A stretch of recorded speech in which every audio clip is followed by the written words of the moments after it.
Hello everybody and welcome to Alan History Nerd. Today we are looking at economic developments in Russia up until 1914. So essentially this is economic development under Nicholas II. We're going to look at industry, in particular on agriculture, focusing on Stolypin's land reforms. So there is growth, there is change, but again it's another part of this era of Russian history where things, no matter how much they seem to be going forward, they're not always going forward at the right kind of rate.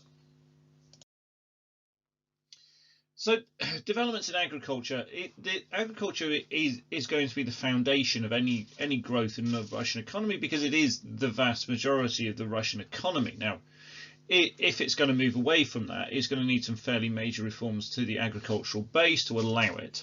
So the rural economy was vital to economic development because it involved about 80 to 90% of the population. In the reign of Nicholas II, we see many of the remnants of his father and his grandfather's reign that made any further progress really quite difficult. So though his grandfather, Alexander II, had freed the serfs, he tied them to the mir, the local commune, and made them pay redemption payments. And this was still going on, actually, in the reign of Nicholas II. They also suffered the burden of high taxes. So although Nicholas would abolish redemption payments following the 1905 revolution, there was still some fairly major issues in there. In particular, this link to the mir or commune, the way that the mir administered and thought about agriculture, and then also this burden of high taxes. It made movement a difficulty. It also issues to do with the way that land was distributed. So, and what happened with it was that land was subdivided amongst all the males in the mir, meaning that average holdings fell from 35 acres to 28 acres. So that's 1877 through to 1905. So, I mean, if you've got decent farmland and the population in your village grows, then there's more males. The land gets subdivided into smaller areas, and that kind of stifles the growth of your village. And it becomes increasingly difficult to try new farming practices because the land's getting split into smaller and smaller amounts. Technologically, the farming was really backwards. They're using wooden ploughs, still using medieval crop rotation, where one of the three fields would be left in fallow, so with nothing growing on it for a year. And again, this was hugely inefficient. In most areas, there was very low levels of livestock, meant there was insufficient manure. There weren't the kind of modern pesticides and fertilizers that were starting to be used elsewhere. A good example of this is that the British farms were producing 4 times the amount of grain on an equivalent amount of land than in Russia. And we'll see some numbers where Russia is the biggest producer of grain, but it doesn't mean it's the best producer of it. One of the things we always have to bear in mind when we're looking at some of the numbers relating to Russia is just how big the Russian Empire is. And therefore, while some numbers can look quite startling, you have to take it in the context of you are dealing with this gigantic empire. Now, some peasants had improved their position. They were known as kulaks. So they managed to buy up enough land to set up independent farms and use more efficient methods. And it appeared that this group were going to be absolutely key to any progress in the Russian economy, particularly in agriculture. So Stolypin, famous for his necktie, had decided that he was going to transform agriculture and that this was the basis of what was needed. So there had been work earlier under Witt and Vesnogradsky and others to try and bring about industrialization, but Stolypin, I think, correctly identified that actually land reform was what was needed if the Tsarist regime was to improve the economy, and also if the Tsarist regime was going to survive. And we saw the years of the Red Cockerel at the beginning of the 20th century as we saw growing unrest in the countryside. So from 1903, the mir was no longer responsible for taxes of all peasants in the village. Now, this has been a simpler way of collecting money, but the idea now is it's going to kind of go down to individuals. And then in 1906, the kind of reforms start in earnest. So this is following on from the 1905 revolution. So more state and crown land were made available for the peasants to buy. Government encouraged and subsidised migration to the fertile land in Siberia. Now that might sound odd to you because your image of Siberia might be a great big frozen wasteland. which is what northern Siberia is like. But south and west Siberia has got some really good fertile land in it. And there was a land organisation committee set up to oversee the changes. So first part is make more land available, because that was part of the problem, was a lot of the farmland in European Russia was becoming very crowded in terms of number of people needed to grow the amount of crops. In October 1906, peasants were given equal rights for in local administration, again, so raising the position of the peasants to a degree. The really important ones for the economic growth, however, came in November. Peasants could leave the commune, the mir, and that is an important stage. You're going to get industrialisation going. Land owned by the oldest male, not by the whole family, so not by the father and all the brothers. It would be held by the father, and then it would go to the eldest son. So that could happen from this point onwards. We'll see in some of the problems that it doesn't happen immediately. Peasants can, but again there was difficulties in doing this, they can remove their land from the collective mere farming, so they can consolidate their strips into a single individual farm. And a new peasant land bank was created to lend peasants money to be able to do these different things.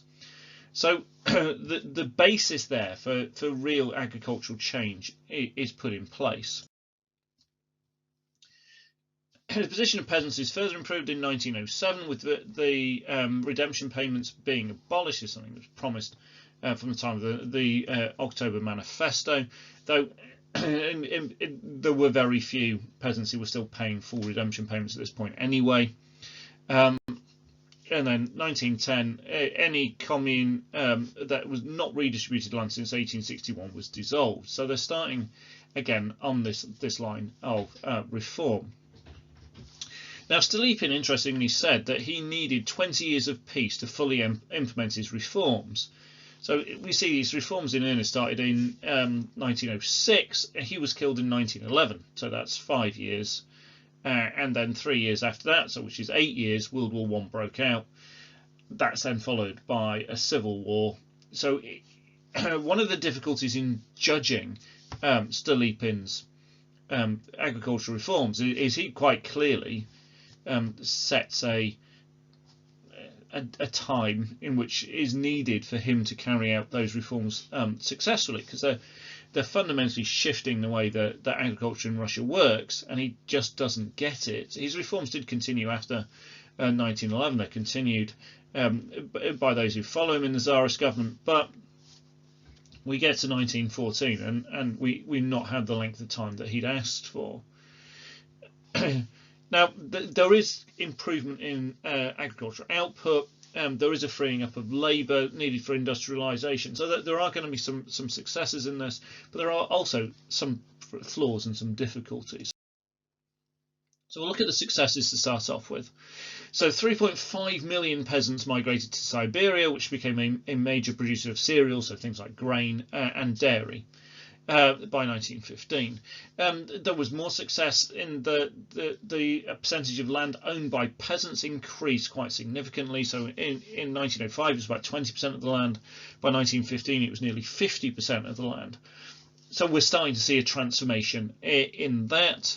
And this did seem to lead to an increase in production. So grain production was 56 million tonnes in 1900. It was 90 million tonnes in 1914. So that is a significant rise. So again, looks like a success. And in 1909, Russia was the leading exporter of grain, so and other cereals.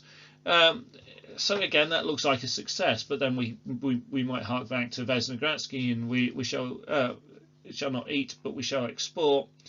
And also have to remember, it hasn't become suddenly wonderfully efficient and more efficient than places like Britain. It just happens to be that such a huge part of Russia is dedicated to farming that they produce an awful lot of food, not necessarily also translating into great standards of living for the Russian people. Now, the other side of it is that there were some fairly major failings. So 90% of peasant land was still in the traditional strip farming method, which is kind of medieval, things that other countries had stopped doing hundreds of years before. And many of the peasants remained kind of highly traditional in their farming methods. There was needed to be a lot more kind of education, technological development to really take the people out of the normal way of doing it. So the kind of the way things were run might shift, but actually what they did day in day out didn't change, and they didn't, in most cases, didn't want it to change. Now, 5 million applications have been made to consolidate land and turn it into hereditary tenure, so it went from father to eldest son, and only 1.3 of those 5 million applications had actually been processed by 1913. Only 10% of land had moved from communal to private farm ownership in 1914, and the nobles who didn't want to give up the land, and so this produced lots of difficulties. And there was also difficulties in dividing common land. There was often long legal battles over what land could be taken and whether nobles fighting to keep hold of it. So again, the process wasn't very smooth. This would again lie into, so a lot of this would fit into what Stolypin was saying, that he needed 20 years. Less than 1% of the peasantry became kulaks. Many of the rest were forced off their land and often set out for looking for work, either as migrant workers in other farms or going into the industrial areas. And this group were often highly embittered against the Tsarist regime. And so this is actually storing up some problems, causing some problems in the industrial areas, as the people often there arriving are already dissatisfied with the Tsar. Again, if we keep going back to this 20 years, if Stolypin had that time, he might well have achieved his aims, but actually in the time frame that he got, his progress was rather patchy. There was success is in terms of there was industrial growth, and we'll look at the growth in heavy industry in a second, and the displacing people to Siberia created another area of agricultural production, and also made the land was better distributed in the areas that they left. The big thing that remained to be unchanged was the attitude of the peasantry. They seemed to have limited ambition. They weren't seeking greater knowledge or making great plans for the future, but simply wanted to subsist. So they just continued, no matter what the system was that changed above them, they just continued what they'd always done in terms of growing food and trying to make sure they had enough to survive. And fundamentally, we can see this as a problem in terms of education. Now, heavy industry. Now we're going to essentially most of this increases by about 3 times. So it is a substantial growth in this time period. So if we look in the period from 1890 to 1910. Then coal goes up from 5.9 million tonnes being produced a year to 25.4 million tonnes being produced a year. So it's over 3 times. Pig iron from less than 1 million to 3 million, so just over three times. Crude oil from 4 million tonnes to over 12 million tonnes. So again, that's by about 3 times. So that's really big growth. But one of the things to remember is that it's starting from a really low base. Now, Russia was, by the 1914, the 5th biggest industrial producer, behind the likes of Britain and America and Germany. And much of this was funded by foreign investment. So again, a lot of people around the world were seeing that Russia was the place to invest your money, because industry was growing. 2,000 million rubles were invested in Russia in 1914. And much of heavy industry was actually state-owned, so this is being created by the government. There still isn't really that noticeable entrepreneurial class in Russia, that capitalist class developing in the way that it had done in other countries. So that the government is having to play a leading role. Now, a lot of this again is patchy. It depends on the region you're in. So Donbass region produced most of the coal. The Russian oil production was probably one of the most impressive areas of this. It kind of really started to compete with the USA in terms of oil production. So a massive growth of Baku as a port city. Moscow became the rail hub linking the East and Europe, and St. Petersburg was the home to the very impressive Putilov Ironworks that made locomotives and railway track, and then armaments and things for war production as we would go into the Russia-Japanese War and then the World War I. Now, railways are one of the important areas of transformation. Again, most of it is state-owned, about 66% of it. The different industrial areas were connected by railways, as were the key agricultural areas to the Black Sea port, so the grain could be exported. Building the railway stimulated heavy industry. The growth of heavy industry meant that the railways could be built and were needed. So obviously, building a railway, you need iron and coal, and that. So this helps push economic growth. The more the railways we use, the cheaper they became. They became, promoting growth, lowering prices. So again, the grain got cheaper. The industrial goods became cheaper as the transport became less expensive as the railways got more and more use. In 1913, the rail network in Russia was the second largest in the world. But again, on all of this, I say just remember how big Russia is, and it's incredibly rich in natural resources. So it's the second biggest railway network in the world, but it is 8 times smaller than the USA, and the Russia is bigger. So again, it is growth and it is substantial, but we have to bear in mind it compared to the scale of Russia. The Trans-Siberian Railway was seen as a great triumph, though it is in large parts a single line, and we saw the problems that caused in the Russo-Japanese War. So the position of the economy in 1914, well, it had grown, definitely grown, but it had grown less quickly than other European countries. So national income in Russia from 1894 to 1913 increased by 50%, which is pretty impressive. But there was a 70% increase in Britain, a 79% increase in Austria, 121% increase in Italy. Places like Germany and France were in the 50%, over 50% as well. So it was behind and not growing as quickly as other major industrial countries. Russia's foreign trade in 1913 had increased and improved, and it was valued at £190 million, which seems pretty decent until you compare it to Britain, which is £1,223, and Russia, which is £1,030, and so. Sorry, £1,223 million and £1,030 million. So we're looking. It's a long way behind the other substantially industrialised countries. So in terms of all indicators, production, state revenue, number of factories, number of factory workers, all that kind of stuff, the economy was growing. As was the population. Actually, the population growth was about 30 million, from about 90 million to 120 million, 1897 to 1913. Modernisation was limited to certain areas. There were still large parts, we saw with the agricultural reform, where large parts of Russia were staying pretty much untouched. So places like Moscow, St. Petersburg, Baku had changed quite dramatically, but other parts of Russia simply hadn't. Now, it seems harsh to come down on Russia and say, well, not good enough after the amount of progress that you can see. But ultimately, that I think has to be the ultimate kind of conclusion on this, because war offers the ultimate test of any economy, and World War I was a test that the Russian economy failed, which takes me back to again.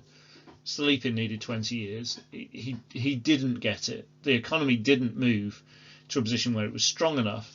And one of the other bits we have to do is project forward, because we're going, well, Russia's behind this and behind that and behind the other. We have to bear in mind that actually by the time we get to the end of our course in 1964, Russia is a superpower, and it's not a superpower at this point. It's still behind other countries which are much smaller than it, and so we always have to bear that in mind. Thank you very much for watching. I hope that's been helpful for you. If it has, please hit like. If you think it will be helpful to other people, then please share it. If you haven't done so already, then please subscribe. This is part of a series that I am doing on the AQA A-Level History Unit 1H, looking at Tsarist and Communist Russia. as I go through and teach this to my students, I will be adding videos, and so ultimately we will end up with the entire course here on my YouTube channel. There are also other history units covered, and also of course a load of A-level politics on here as well. So if any of that is any use to you, it's worth subscribing, getting notifications as more is added. Thank you very much for watching.